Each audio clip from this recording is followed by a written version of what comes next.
For this episode of Dead Last, I did something different. Instead of ranking a list of movies, I decided to do a list of horror movie villains instead. The interesting thing about doing it this way is that the quality of the movies really doesn't matter. It really comes down to the character themselves and how cool or special that they are. It also, in my mind, leaves way more open to opinion. Sometimes you just like a character, and there's really no need to justify why. You just do. And these were the villains that we chose to rank. There were 20 of them, and I know some people wanted some characters that weren't on here to be listed, but I had to keep it to 20. And the other interesting thing that is here is that I opened it up to you guys as well. Anyone could send their rankings here, and these guys answered the call and sent in rankings, and there were a lot of you. I love when people send me their list with explanations of why they ranked things where they did, and some of you did. And to be honest, this is the first time in a while that I wasn't able to read all of them, because when all was said and done, I got a total of 111 rankings, including mine. So the best score that a villain could have would be 111 points. That's if every single person ranked him as their number one. And the lowest score would be 2,220, possibly the highest number we've ever had on this show so far. So let's get down to it. We're starting at dead last right here, and all the way at the bottom, the baddie who's the most saddy with 1,666 points. And don't think I didn't notice that 666 in there. It's the Djinn from the Wishmaster movies. This guy was ranked dead last 11 times, which oddly enough is not the highest amount, and the highest ranking that he got was 1 third place vote. My ranking on him is 16th because I ranked these villains on a couple of factors, really. I considered just how much I liked them overall for the hell of it, but then also favored those that I thought had more personality to them, and also gave some extra points towards originality. And the Djinn doesn't really add up here because personality-wise, he's a bit dry. Like he does make a couple of wisecracks, but he's not like a jokester or anything, but he also just doesn't seem to have much drive behind what he does. Like, I want people to wish so I can end the world. And in terms of originality, well, I mean, he's just a bad genie. His whole "I give your wish, but that wish will turn bad and kill you" thing had been already done before by more fun characters, like even Uncle Impy from Slimeball Bolorama. Divoff plays him really well in the first two movies, and I think his performance is what kept him out of my dead last and moved him up a couple of those notches, because even though the character itself tends to be a bit on the bland side, his enactment of that character really is not. I also bumped him up from my dead last because I like his look. He's fairly unique looking, but based on the scores, not many other people did, because wow, did this guy get a lot of low scores. I know that he doesn't have the most amount of dead last scores. Hell, he doesn't even have the second highest amount, but he sure had a hell of a lot of 19s.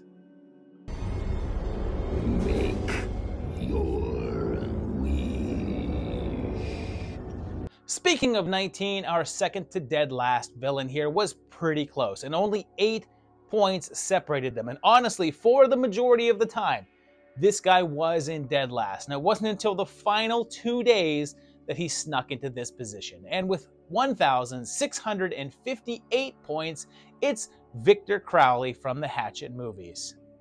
He was ranked in dead last 23 times, the largest amount of votes there, but he did have 2 second place nods. Even though he slightly outperformed the Djinn here, I had him a bit lower myself, in 17th place. And even though I kinda enjoy the Hatchet movies, the character himself doesn't really do it for me. Like, I think the fact that he's played by Kane Hodder actually works against him as well, because it's pretty clear that on a surface level, he's meant to sort of be a Jason Voorhees clone. So having the guy most associated with that character playing yours just accentuates that. And perhaps that was the point, but it just makes him feel more derivative. Now, he has some things going in his favor, because I like the fact that he's just a straight-up supernatural being, and his unnatural survival abilities have something of an explanation. But I'll admit that they don't do much with it, and I'll come back to that in a second. But I also like that they gave him a tragic backstory and a sort of a motivation. But here's that negative that I was just referring to. They don't do anything with any of that. Besides the fact that the whole daddy obsession is essentially just Jason's mommy issues inverted, they don't really come into play in the plots and are just lore for the sake of it. So there's not much understanding of the character or anything to push him further, which again just adds up to him feeling like a clone of something you've seen before. Going down to number 18, and here's one that disappointed me quite a bit because I don't think he deserves to be this low, because at 1,601 points, it's Pumpkinhead. This big fella was only ranked dead last 6 times, but was actually ranked first 1 time. And apparently I like Pumpy more than you guys, because I ranked him in 7th, because I think that character-wise, he's awesome. And this is a question of potential here. Like, the character of Pumpkinhead is fantastic, and yes, his movies may not have totally reflected that. Like his first movie is awesome, but nothing after that ever really lived up to that promise. But first up, look at how unique this guy is. Back in '88, this sort of creature was pretty damn rare and not easy to pull off without CGI, and this incredible practical suit just looks fantastic and real. It never just looks like a guy in a suit, thanks to the design. But also, the concept of him is just great. He's a freaking vengeance demon. An old witch has to call him up, born from the body of his previous invoker, at which point he then grows and seeks vengeance on his targets, stopping at nothing. Plus, throw in the aspect of him linking with the person who called him and becoming more human as he goes, and you've got this pretty wild lore. And it's not just brought up and then discarded like I think that Crowley was. His lore is integral to the story of the film, with the person who called him feeling the results of his actions. Now, granted, personality-wise, he doesn't have much going on, even though he does show signs of intelligence and bits of it, but he's mostly just a killing machine. But I'm just pretty fascinated with everything that goes into making him what he is, and I wish that he made it a bit higher.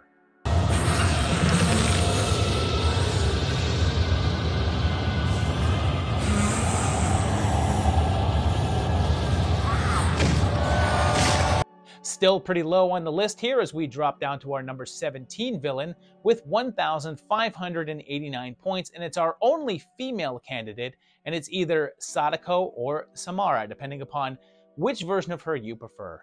She got 13 dead last hits, but like Pumper, also got 1 first place ranking. This is one that I had a bit lower than the consensus though, because I had her in 19th, and we're sort of talking about 2 versions of a character. Sadako is, of course, the version from the Japanese Ringu, and her American remake, the Ring version, is instead Samara.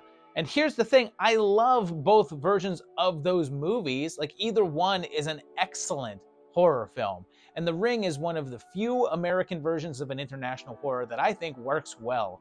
At times, I think it's better than the original, but I'm not sure I would say it was better overall. But regardless, the point is that the reason that I love either one of these films has nothing to do with its villain.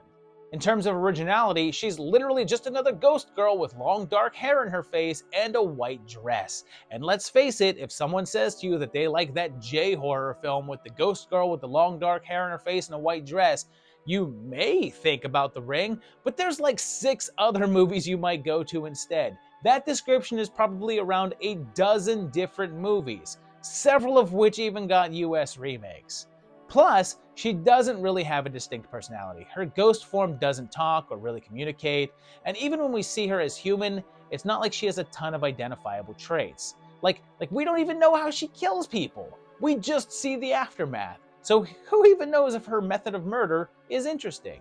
So yeah, for me, she just doesn't really rank as a character. If this list were about the movies they were involved in, I'd probably have her much higher. But I do. And I'm sorry. it won't stop. Next up on our list, down in 16th place, is one that's going to be a bit interesting for me to explain, but with 1,581 points, we have Jigsaw from the Saw series. He, or I guess she, was ranked in dead last 17 times and never got number 1, and in fact, the highest score was 3rd place, which they got 3 times. And I had Jiggy in my dead last, and this is hard to explain because what we're doing here, instead of ranking a specific character, is voting for a collective identity, and that's what dropped him down for me. Like, the concept of what he does and how he does it is apparently so not special that I guess anyone can do it. Like, this isn't just a question of putting on a mask and grabbing a weapon. In order to Jigsaw, you have to create and operate traps and organize all the games with all your participants. And there's been like 7 people now that are all capable of doing it. And I'll be honest, I don't really care about any of them. The only one that really gets a strong development is John Kramer. And they do give you some good motivation for him doing what he's doing, but then they just can't get consistent with what he does. Like, I'd consider him a more interesting character if they held true to the fact that the puzzle and games were solvable and there was a way out, and that his whole "I don't kill people, they make choices to kill themselves" made some sort of sense. But the movies can't seem to decide if that's what they want, and his whole philosophy ends up being just all over the place. And yeah, I admit, I'm not a huge fan of the Saw movies. Like, I don't particularly enjoy watching them, although I do find them intriguing from a timeline standpoint, and I admire the way that they interweave the stories. But in general, I never really care about any of the characters, and Jigsaw is included in that, so he gets a dead last from me. Game over. Moving on now, let's check out our number 15 villain here, and it's another one that I'm like a bit bummed out about, but he's also one that people were pretty split on, and with 1,524 points, it's the Leprechaun. He took 7 dead last votes, but did also get 2 second place spots as well, so he has some fans out there. And I'm kind of one of them because I had him in 6th myself, and I love the Lep, and I feel like now that that's something that I should defend. And I also feel like he's hurt a little bit by what I was saying about the Djinn, whereas I pointed out that he was not very original and just a genie that will kill you. The same thing basically applies here. He's just a leprechaun that will kill you. But here's the thing. My high ranking here comes down to one magic word. Warwick freaking Davis. And yes, that's one word, because his portrayal of the Lep is what sells it. He imbues that guy with such charm, such personality, that you can't help but love him. And I think that's part of the problem with trying to bring the character back without him.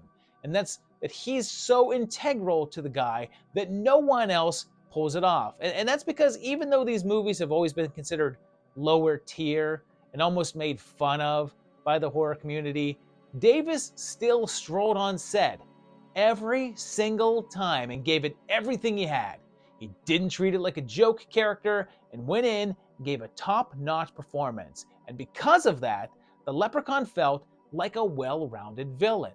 He had his motivation, which was thin, sure, and there's not a whole lot of backstory to chew on, but every single minute that he's up on screen in that little green outfit, those movies light up. So I just had to rank him up higher because of it.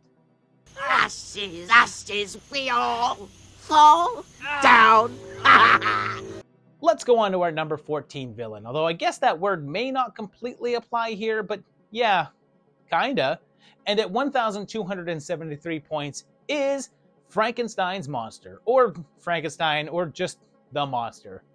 That's a huge drop down. We went from 1,524 to 1,273. And the big fella did get 11 dead lasts, but a lot of higher scores, and 1 first place spot as well. I had him around the center of my list. I had him at number 9. And here's the deal here, because I know several people had him in their dead last spot because they didn't consider him a villain, possibly didn't belong here. And that's actually part of why I marked him higher. Because you know what? In his original film, Yeah, he's portrayed as a misunderstood monster, more of a victim. But that's not the only version of the character. And in fact, in the versions that are truer to the novel, he straight up kills people. He murders Victor's wife, a completely innocent bystander, just to get back at him, which, I'm sorry, that's not misunderstood to me. That's just a monster. Like, you've got a problem with Vic, you take it up with Vic. Don't just be like, ah, well, I'm gonna kill your wife, who doesn't even know I exist instead. Straight up dick move. A classic movie Frank doesn't exactly kill her, which makes that version a bit more not villainy, I guess.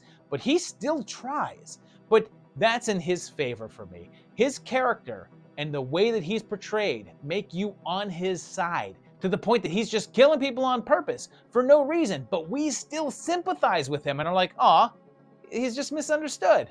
I feel bad for him. I relate, and that's why I think he's such a strong character. No, you're hurting me! No! Oh, hey, it's Lucky 13. Let's see who made their way into the 13th spot. And it's someone who's having a bit of a big year. And another one that's more of an identity, because with 1,255 points, it's Ghostface. This slasher was put in dead last 10 times, but did get 2 first-place votes, the first on the list to get more than 1. I had them much lower, though, because I put them in 18th. And yes, it's essential to refer to Ghostface as them, because again, this isn't a person, it's a persona. A bunch of people have been the face of ghosts, and that's what cost it some places in my eyes. I think conceptually, the concept of Ghostface is fairly basic. It's a person in a mask with a knife stalking and slashing teenagers to kill them. I enjoy the Scream movies, but it's not like I go in because I'm interested in the character of Ghostface, because more often than not, I often find the reveal to be the most disappointing aspects of the film. And usually their motivations aren't that appealing either, because more often than not, like way more often, it's basically I'm killing to get famous. I like the concept more than Jigsaw, say, though, because I feel like Ghostface as an identity tends to have certain characteristics that seem to run through all the iterations. For instance, the voice box, which I don't know how every single character finds the exact same voice changer that doesn't alter depending upon who's talking through it, but whatever, they do. But I like that consistent Roger Jackson voice, which brings menace to his presence no matter who is supposed to be under that hood. Oh, and the bumbling, of course. I love that Ghostface is a more humanized version of a slasher, and that they tend to fall down and get lumped more than some of the others. Hello, Sydney. Remember me? Coming in next at number 12, it's just my biggest bummer on this whole list, because in 12th, with 1,236 points, it's the Tall Man from the Phantasm films. Sadly, he was ranked in dead last 5 times, but was ranked in first place 7 times, which should tell you just how split the people were on this character. And I love this guy. He's my number 5. And yes, I love these movies. And yes, I love this character. The late Angus Scrimm did such a great job of giving this dude life with so little dialogue. And what I love is the mystery. Like we know that he's from another dimension and he needs slaves to do labor in his world, but the gravity there is too intense, so he has to shrink them down. And we know that he may not be one person, and he could simply be a form that life forms from that dimension inhabit. There's no way of knowing if the tall men that we see from movie to movie are the same individual, or a series of different alien beings with the same shape. So in terms of originality, this dude takes the cake. That's a pretty cool and interesting setup for a villain, and like nothing else in horror, and it's even vaguely sci-fi. Plus, I know that he's not exactly what you would think of when you talk about personality, because I think some people go towards wisecracking when they think about that, but the tall man's personality is really distinct and well-formed without needing jokes and monologues. I mean, he has some good snaps here and there, but it's not his primary form of communication. The saddest part is that, like some of the other villains here that are mostly connected to one individual actor, you can't really replace Angus. Oddly, like someone like the Leprechaun or Freddy have had replacements that kinda sorta work, at least in concept, and that's because the look is there. There's makeup and prosthetics involved. But the tall man was Angus. You'd have to find someone who acted like him or have that sort of look for that character to be replaced. And like, I just don't see that happening, and that uniqueness bumps him way up in my book.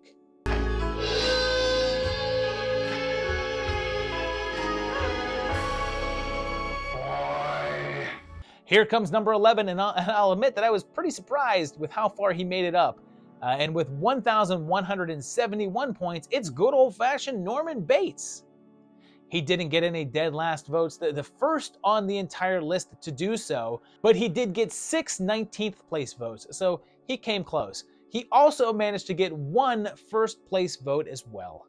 And I had him pretty close to where he landed, since I put Normie in 12th. And I'm glad he didn't end up on the bottom, since he's a pretty cool guy. I mean, for a mass murderer. But he's another one that really wins by becoming sympathetic. You genuinely feel for him, particularly in the second film and even the fourth. And you can see that he's a conflicted person. I don't know if I'd go so far as to categorize him as a misunderstood monster like Frankenstein, but I'd certainly consider him far less of a straightforward villain than most of the others here. In terms of his backstory, he's pretty rich with it, even if it's a bit cribbed from real-life Ed Gein, and it certainly makes him a more well-rounded character, and I didn't rank him higher because of that factor. Like I don't find him particularly unique, although there are aspects of him that are. His whole mother persona is pretty distinct among serial killers, but again, that stuff is simply transposed over from a real-life individual, so it's not like you can give that credit to Norman himself. And he's another one that manages to just exude personality with very little effort. Anthony Perkins did such a great job of imbuing him with this really subtle creepiness that even in moments where he's simply just talking, he's off-putting. And you know, just the fact that he made it this high by just being a regular guy, working on his own, with no alternate identity, unless I guess you count Mother, which, okay, fair, but it says a lot about the character himself, that he's this beloved without a ton of gimmicks. They'll see, and they'll know, and they'll say, why, she wouldn't even harm a fly. Going into the top 10 now, we're really focusing in on the heavy hitters here, and this next one is a guy who was probably the most all over the map with rankings, because with 1,141 points, it's Pennywise the Dancing Clown. He did get 2 dead last, but he also got 3 first place spots.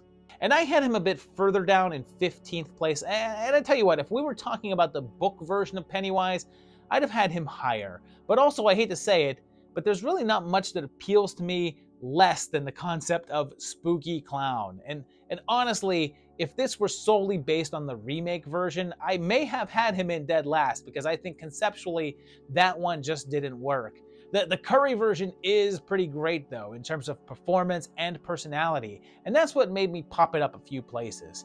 And the concept of Pennywise is supposed to be a clown that lures you in and then becomes evil. Remake Georgie had to be particularly dumb, because if you're walking down the road and see a clown in the sewer, and that clown looks like something out of a haunted house, you've got to be extra gullible to fall for it. But the Curry version looked like a real clown. He seemed pretty innocent, even if there was something ever so slightly off.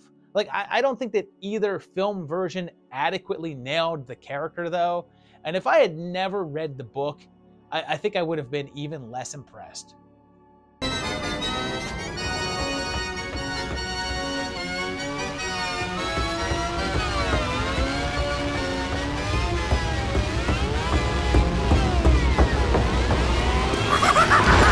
Number 9 is another one that I'm pretty disappointed was low, but I guess I'm happy that he's in the top 10, because with 1,118 points, it's the Candyman. The Man of Candy only got 1 dead last ranking, but also got 1 first place ranking. And I'm disappointed because I've got him in third place because the Candyman is just a fascinating concept to me and such a well-developed character.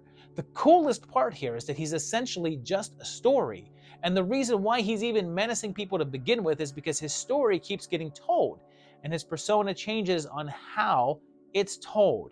And that's just an original way to take things. But let's talk about performance and personality, because Tony Todd just owns this role in a way that I don't think any of these other villains really matches, because Tony brings such an air of drama and heaviness to the role and adds such an element of menace. He's just so intimidating.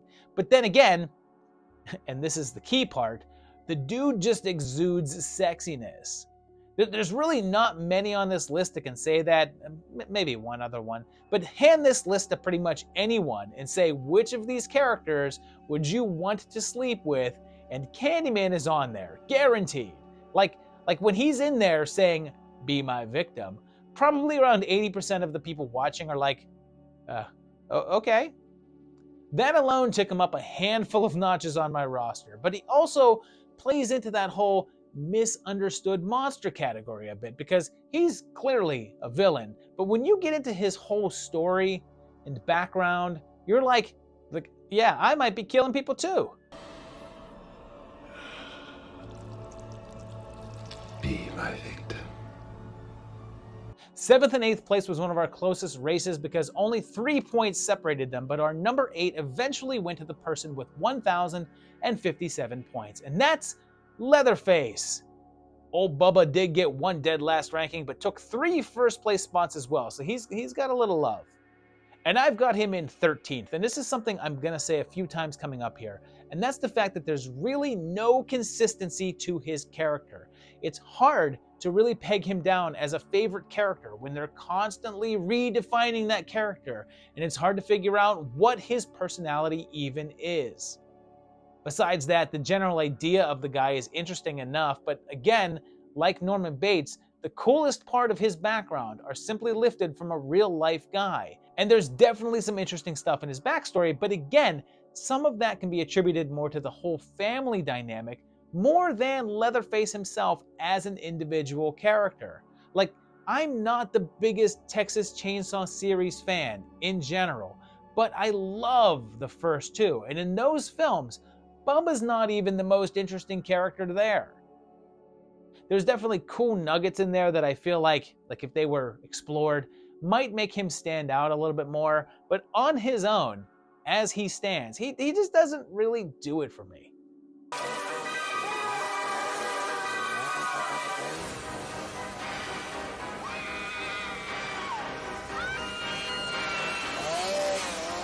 Okay, and like I said, it was close, but our 7th place villain snuck past Leather by a mere 3 points to get to the 1,054. And that's the cannibal, Hannibal Lecter. Funny that both the 7th and 8th place guys who were so close in points are both people that also eat people. The Doc also did get 2 dead last rankings, but got 5 first place spots as well. And I've got him in 11th, and like Norman, it's kind of interesting to have someone on here that's just a regular dude, very mortal, and someone that's not far from reality. And here's the deal, I gave him 11th place, and he's not in my top 10, and I think that's because I myself am not that interested in kind of standard serial killers in general, and in someone like Norman who has that sympathetic backstory and vibe to him, that'll give him an edge. But Hannibal is just an evil dude. Like they don't even go into his backstory until that prequel film, really, at least in the movies, like not the books. And I didn't really care for that one, and it didn't really win me over to the character. So conceptually, on the basic level, he just doesn't appeal to me. So that's why he doesn't get into my top 10. And honestly, with my personal lack of interest in serial killer stories, I would think that he would be lower.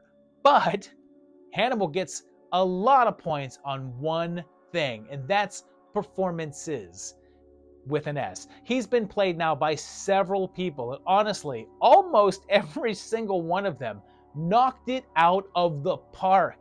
I think everyone just associates Anthony Hopkins with the guy, and that's worth it. I mean, they gave him a damn Oscar for it, but Mickelson took that and made it his own as well. And even Brian Cox imbued him with this great manic energy. And because of that, because of these actors, I became interested in this character that normally wouldn't catch my eye. And that definitely raised him up a touch on my roster.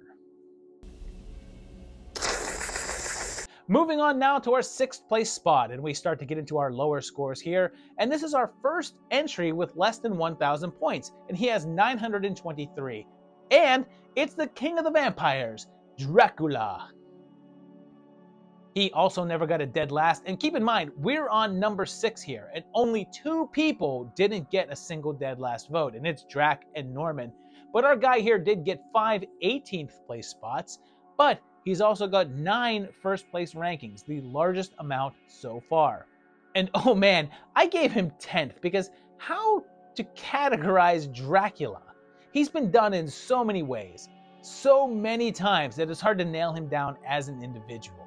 And he's certainly been done well. Hell, he's been done well plenty. But if I'm ranking based on the things that I'm basing some of these other guys on, I have to drop him down a touch on originality. He's just a vampire. He was an appropriation of an existing folklore and just given an identity. But there's so many vampire movies and so many vampire characters that it's hard to peg down exactly what it is that makes Dracula special amongst them. And I'm not really sure that there really is anything. And he's one of the few characters on here, besides maybe Frankenstein, that are also in the public domain more or less. So you could put a Dracula in anywhere, really, and that waters down the property in a way, at least in my eyes. And I can't peg down who he really is. Now, that being said, I have him in my top 10 because of some of those portrayals. Bela Lugosi nailed the character so much that he couldn't get out from under it.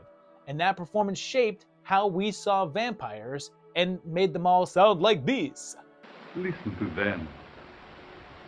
Children of the night. What music they make. All right, number 5 was a big one, and I think we have all the heavy hitters left, kind of the biggest icons remaining. And at 881 points, this guy's a big one, and it's Pinhead. The Hell Priest did get a couple of dead last, 2 in fact, and was also ranked in first place 4 times. This is a weird one though, because I've got this guy in 2nd place. And the fact is that I don't care for the Hellraiser series. Kind of like I said for the Texas Chainsaw movies, I really only like the first 2. And I do really enjoy those. But again, Pinhead is such a small part of them. But I tell you this, for as much as I'm not enthusiastic about that series, it's about the opposite for how much I'm interested in this character. I mean, let's face it, he's a demon from some sort of hell, which right there isn't very interesting because those are a dime a dozen. But this is an S&M demon from a weird maze hell presided over by a giant diamond thing and can only be called up by a puzzle box. Again, that's such a unique concept. But then you've got him played by Doug Bradley, and he just gives that character this imposing sense of stature and fully becomes him. He's this demon that will rip you into pieces with his magic chains, but he just stands there like all regal-like, as if he can't really be bothered with you. And look, he's been played by a few others, and none really lived up to what Bradley did. Although I did enjoy Jamie Clayton's take on it. I don't think that script-wise there was much to work with in terms of that version of the character, but the performance was pretty solid. I'd like to see more of that particular version of the Hell Priest, and possibly get a little more into the characterization. And I know that people enjoyed the remake, but I'm not a big fan of that movie. But I did really enjoy that portrayal of Pinhead. We'll tear your soul apart. Number 4 was another one that I wasn't quite sure where they'd land, because I think he's a tricky sort of guy in terms of how much people like him. So I was surprised he ended up in 4th, and with 834 points, it's Charles Lee Ray, otherwise known as Chucky. He did get a single dead last vote though, but a lot more top-end votes since he got 7 first-place nods. And I had this guy right where he landed since I had him in 4th myself, and I have to admit, I have a particular fondness for the character and the series. I think part of it is the fact that it's so, I guess the word is, intact, and that's because Chucky's pretty much been the work of one man, and that's Don Mancini. Like, the fact that all of the appearances of this character have been written by one man gives him a consistency that you're not getting from any of these other monsters. He has one constant continuity, and the way that he acts remains the same throughout his series. And even though you never really get a whole lot of his backstory and what makes him a killer, I mean, at least not in the movies, like they do get into that in the TV show, but you don't really need it. And in terms of being original, I'm not going to sit here and claim that a killer doll is a unique concept. But the soul of a serial killer transferred into it through voodoo with the need to get out and into a child, yeah, I'll claim that. And Brad Dourif, oh man, he just really is that character. Like I said earlier with the Tall Man, there's only a few characters on this list that I couldn't possibly imagine someone else playing them, and Chucky is one of them. I don't really consider the remake version to even be the same character, considering like he's a buddy doll and not a good guy, and not even a human character. So I don't even think of it when he comes to mind. Like when you say Chucky, I'm only thinking about the Dourif version. And you know what else is great about him? That he shouldn't be threatening. He's just a doll. He's like 2 feet tall. There's a meme that's just like, I would just kick him. But you just straight up believe that he's gonna kill these people and have no problem doing it. Hi, I'm Chucky. Wanna play? Top 3 time, but we're left with the 3 that I figured we would be left with. But I have to admit that I had no clue what order that this would end up in. Although, I have to say it wasn't as close as I thought it would be, since there's a big drop from 3rd to 2nd. But our bronze winner here, with 768 points, is the Shape himself, Michael Myers. He didn't get any dead last rankings, but did get one 19th place spot and also got 1st place 7 times, tying with Chucky, and also the Tall Man. So up to this point, Dracula has the most number 1s. This might be super controversial, but I have Michael in 14th, and there's plenty of reasons for that, and I'm sure I'll have to defend myself here. But first up, I'll say that he made 3rd place here because he is iconic. He's the original masked slasher. Like I know that there were slasher films before him, but he really launched the whole guy in a mask stalking teenagers into the mainstream. And I love his background, the idea that he was just this normal, average kid who turned evil. No reason, none needed. He was just evil, and that made him all the scarier. But here's why I ranked him so low. Ultimately, even though he was the OG, he never really moved past that. Movie after movie after movie, reboot after reboot. Nothing really advanced that character or made him any more interesting than he was in that very first appearance. I mean, I'll never talk bad about the first Halloween. It's a fantastic, perfect movie that redefines horror, and Carpenter really sets the bar. And not only has every sequel not been able to match that level of quality, but they've never really made the character deeper or more relevant to me. In fact, because of all the continuity restarts, I feel as if they've made him less interesting. Whether they tried to make him a druid, or give him a tragic home life, or make him get beat up by the local outcast, it just waters him down for me. And he's kind of lost that edge, whereas his competition that popped up in his stead developed things in a more organic way. So yeah, I know 14th may be kind of low, but the character just doesn't really excite me anymore. How does Samuel's view of fate differ from that of Costain's, Laurie? Okay, here we go. 2 left to go, and if you're keeping track, you know that it's down to Freddy versus Jason, as I suppose it should be, since the rivalry here is strong. Hell, they made a whole movie about it. Technically, Jason won that battle, so let's see how it shakes out here. This is somewhat close of a battle, but not really, because a full 50 points separates the 2 spots. And at 2nd place, with 513 points, it's Jason Voorhees.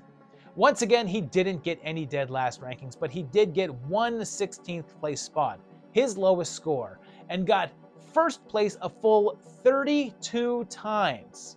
This is another one that I'll probably take heat for because I have Jason in 8th. But my justification is this: if we were ranking franchises, just like movies in general, the Friday the 13th movies would be way higher on my list, probably top 3. But the character himself, I don't think is that special. Now I do think he's pretty damn cool, which is why I put him up to 8th place, and there's something unquantifiable about him that is hard to ignore, but when you break it all down, let's face it, he's just a big, lumbering, silent, masked killer stalking teenagers. There's just not much to him that isn't covered by a dozen other slashers, and I have a preference for the characters that aren't as easy to find a direct comparison for. Plus, I've never really noticed that much of a difference between the people portraying him. Like, I'll be honest, I like Kane Hodder's version of the character, but do I really think that replacing him altered the character to any degree? Not particularly. I mean, although the differences are there, they're subtle, and I'm not really attached to any of those differences enough for it to matter to me. And honestly, it's not a super complicated role to fill, unlike someone like, say, Chucky, where the voice and tone are integral.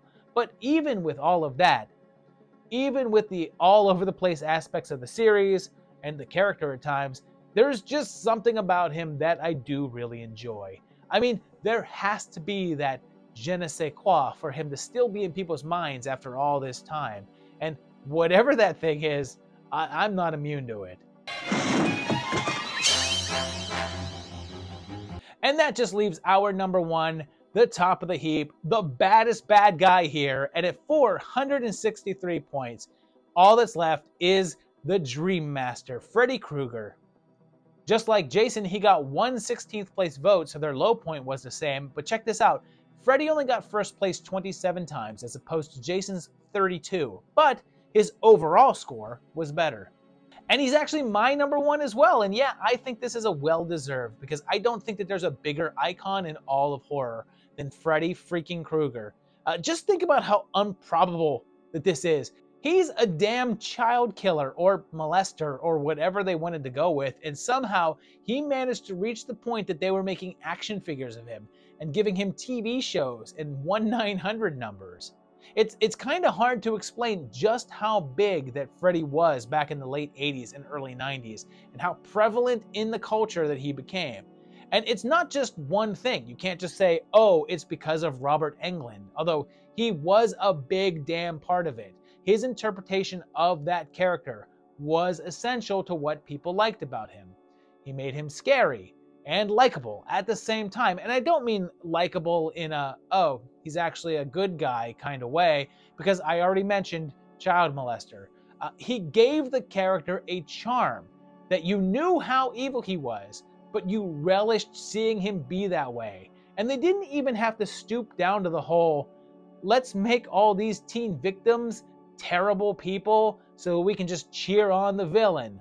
They could still keep the Elm Street kids decent characters, and that's because of Englund. Like, sure, they made the victims pretty likable, but then in comes this charming jokester, and you can't help but kind of cheer for him, even though he's doing terrible things to these characters that you also kind of like.